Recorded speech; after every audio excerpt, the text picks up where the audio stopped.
Bienvenidos a una nueva inmersión profunda. Esta vez nos adentramos en un tema que seguro os va a sorprender. La empatía en ratas. Sí, habéis oído bien.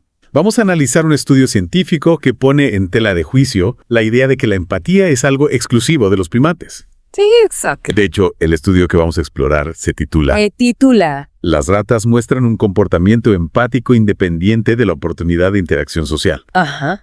Y se publicó en la revista Neuropsychopharmacology en 2020. Un título que desde luego invita a la curiosidad.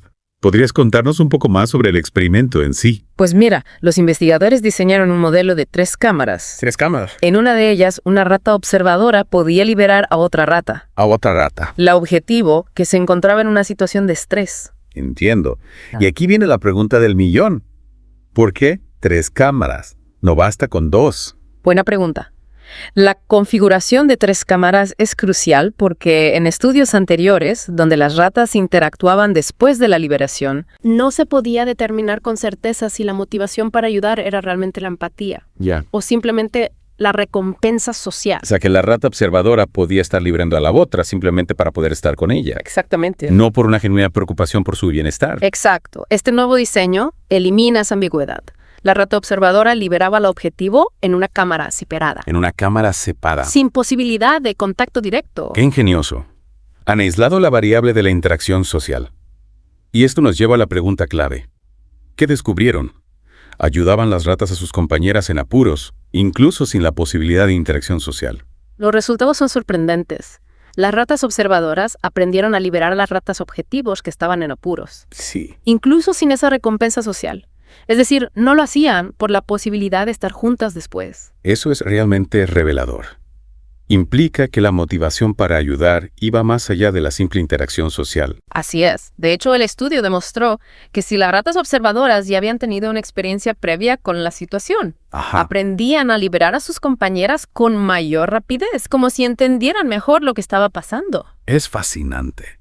¿Y qué más descubrieron? Bueno, no todo fue tan sencillo. Los investigadores observaron que la respuesta empática disminuía si aumentaba el esfuerzo necesario para liberar a la otra rata. Por ejemplo, si tenían que tirar de una cadena varias veces, la ayuda se volvía menos frecuente. Tiene sentido. Parece que la empatía, incluso a las ratas, tiene sus límites. Sin duda. Otro hallazgo importante fue que la presencia de la rata objetivo en apuros era fundamental. Para que la observadora actuara. Si no había una rata sufriendo, las observadoras no se molestaban en tirar de la cadena. Es decir, que la motivación para ayudar estaba directamente relacionada con la percepción del sufrimiento de la otra rata. Pero ¿qué pasaba si la rata que sufría era una desconocida? ¿Mostrarían el mismo comportamiento? Esa es una pregunta muy interesante. Y la respuesta es sí, aunque con matices. Las ratas también ayudaron a extraños. ¿A extraños? Aunque la respuesta inicial fue más lenta. O sea que la empatía no se limitaba a sus compañeras de jaula. ¿Qué implicaciones tiene esto para nuestra comprensión de la empatía en general? Este hallazgo amplía nuestra visión de la empatía en estas criaturas. Sí. Hasta ahora, muchos estudios se centraban en la interacción social como motor principal de la ayuda. Pero este estudio demuestra que la empatía puede ir más allá. Es un cambio de paradigma importante. Si las ratas, que evolutivamente están bastante alejadas de los primates, pueden mostrar este tipo de comportamiento, nos hace preguntarnos, ¿cuán extendida está la empatía en el reino animal? Exacto. Y eso nos lleva a reflexionar sobre las raíces evolutivas de la empatía. ¿Evolutivas? Podría ser un rasgo mucho más antiguo de lo que pensábamos. Eso abre un abanico de preguntas fascinantes. Fascinante. Pero antes de adentrarnos en la evolución de la empatía, creo que es importante analizar en detalle las implicaciones de este estudio para la neurociencia. De acuerdo. Este estudio nos ofrece una herramienta muy valiosa para comprender los mecanismos neuronales que subyacen a la empatía. Al estudiar la empatía en un modelo animal, podemos obtener información sobre los circuitos cerebrales. Los circuitos. Que se activan cuando un individuo percibe el sufrimiento de otro. Exactamente. Eso nos podría dar pistas sobre cómo funciona la empatía en el cerebro humano. Exacto. Y este conocimiento podría tener aplicaciones muy importantes en el campo de la psiquiatría. ¿En qué sentido? Este modelo nos permite investigar cómo se ve afectada la empatía en trastornos como el autismo o la adicción. En el autismo. Donde la capacidad de conectar con las emociones de los demás se ve alterada. Es decir, que podríamos identificar las diferencias en la actividad cerebral entre individuos con y sin estos trastornos. y tal vez desarrollar terapias más específicas. Precisamente. Este estudio abre un nuevo camino para la investigación en neurociencia y psiquiatría. Es increíble cómo un estudio en ratas puede tener tantas ramificaciones. De ramificaciones. Pero antes de seguir explorando estas posibilidades, creo que es importante resumir los puntos clave que hemos visto hasta ahora. Me parece bien. ¿Te parece si hacemos un breve repaso? Perfecto. Empecemos por lo más importante. Por lo más importante. Las ratas demostraron un comportamiento empático, incluso sin la posibilidad de recompensa social. Exacto. Esto nos indica que la motivación para ayudar no se basa únicamente en el beneficio propio. Correcto. Además, la experiencia previa con la situación de estrés aceleró el aprendizaje, lo que sugiere una comprensión más profunda de la situación por parte de las ratas. Y no olvidemos que la respuesta empática disminuía al aumentar el esfuerzo requerido para liberar a la otra rata. Claro. La empatía, incluso en las ratas, tiene sus límites. Exacto. Y por último, la presencia de la rata en apuros era crucial para la respuesta de la observadora. Crucial. Lo que refuerza la idea de que la empatía se activa ante la percepción del sufrimiento ajeno. Todo esto nos lleva a una pregunta fundamental. ¿Qué nos dice este estudio sobre la naturaleza de la empatía?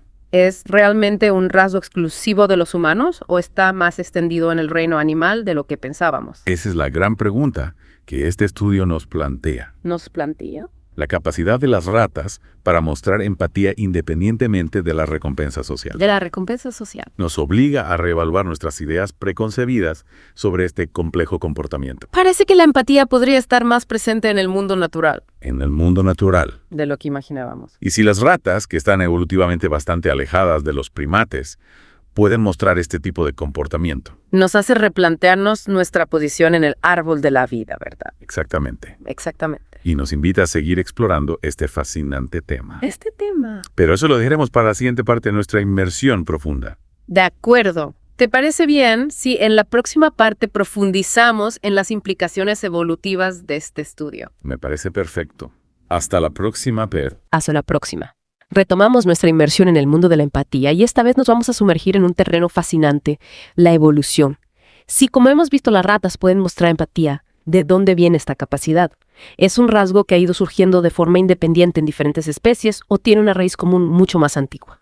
Una pregunta realmente intrigante. Si ratas y primates con millones de años de evolución separándolos comparten esta capacidad, podría ser que la empatía es mucho más antigua de lo que creíamos. Esa es la gran pregunta.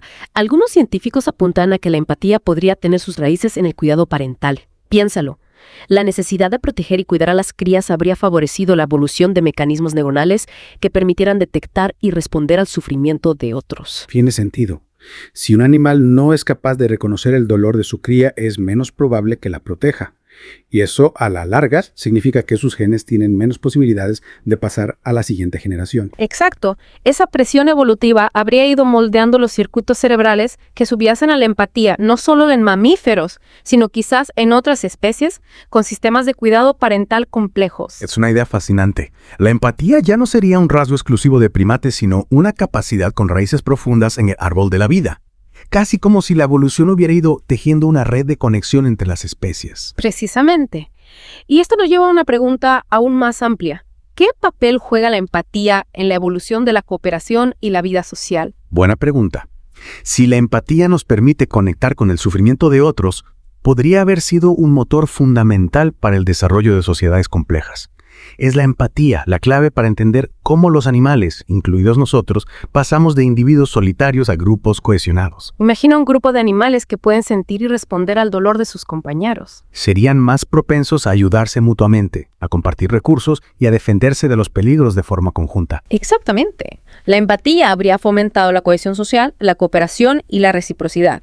Y eso, a su vez, habría dado una ventaja evolutiva a los grupos que poseían esta capacidad. O sea que la empatía no solo sería una cuestión de sentimientos, sino una fuerza impulsora en la evolución social. Una especie de pegamento que une a los individuos y les permite prosperar en grupo. Totalmente. Y esto nos lleva a reflexionar sobre el papel de la empatía en nuestras propias sociedades. Si fue crucial para el desarrollo de la cooperación en nuestros antepasados, ¿qué papel juega en el mundo actual? Vivimos en una época de grandes desafíos. La crisis climática, la desigualdad social, los conflictos geopolíticos.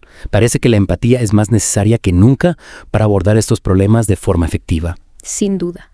La capacidad de comprender y responder al sufrimiento de otros, independientemente de su origen o condición social, es fundamental para construir un mundo más justo y sostenible.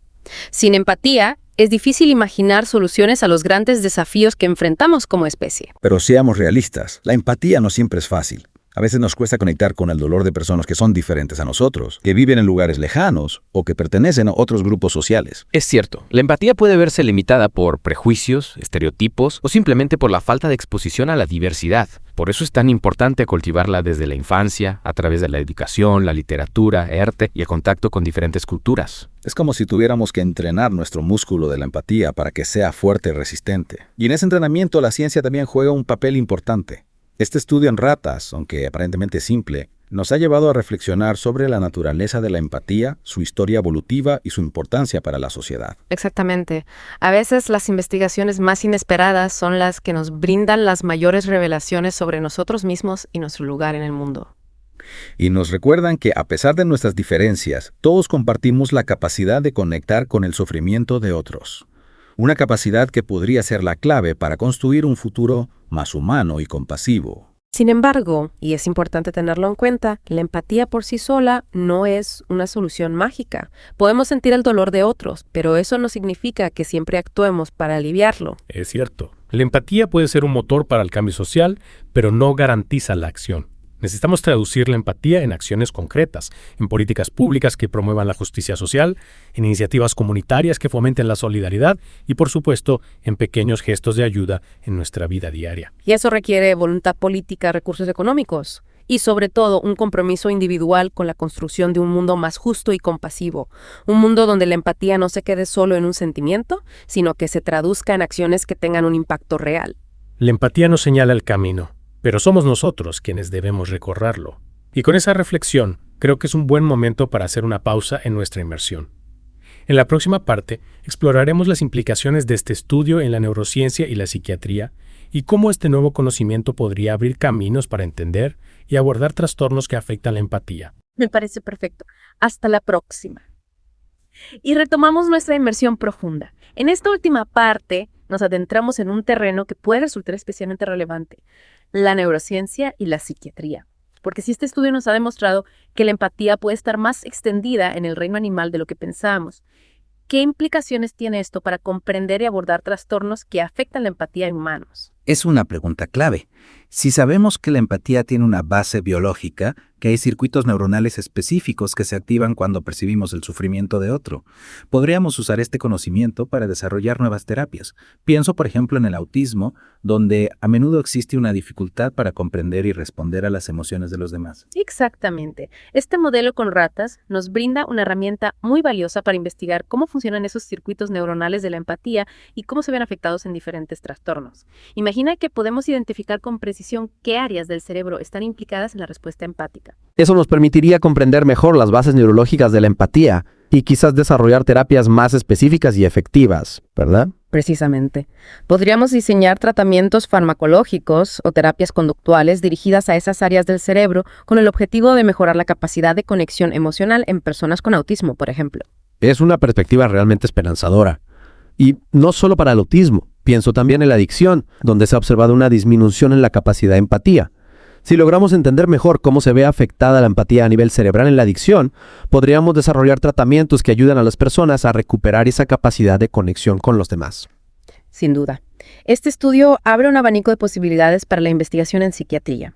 Y no solo eso, también nos invita a reflexionar sobre las diferencias individuales en la empatía, porque algunas personas son más empáticas que otras. ¿Qué factores genéticos o ambientales influyen en esta variabilidad? Son preguntas fascinantes que la neurociencia podría ayudar a responder. Y quién sabe, tal vez en un futuro podamos tratar la falta de empatía con la misma eficacia con la que tratamos otras enfermedades. Sería un gran avance para la salud mental y para la sociedad en general. Absolutamente. Y aunque todavía estamos en los inicios de este camino, este estudio con ratas nos ha acercado un poco más a ese futuro. Un futuro donde la empatía, esa capacidad de conectar con el otro, sea la brújula que guíe nuestras acciones y nos ayude a construir un mundo más humano y compasivo. Un mundo donde la empatía no sea solo un sentimiento, sino una fuerza transformadora que nos impulse a actuar por el bien común. Y con esta visión esperanzadora, creo que podemos dar por concluida nuestra inmersión profunda en el fascinante mundo de la empatía. Ha sido un placer compartir este viaje contigo. Esperamos haberte inspirado a reflexionar sobre la empatía y su importancia, no solo en el laboratorio, sino en tu propia vida y en la sociedad en la que vivimos. Gracias por acompañarnos en esta inmersión. Hasta la próxima.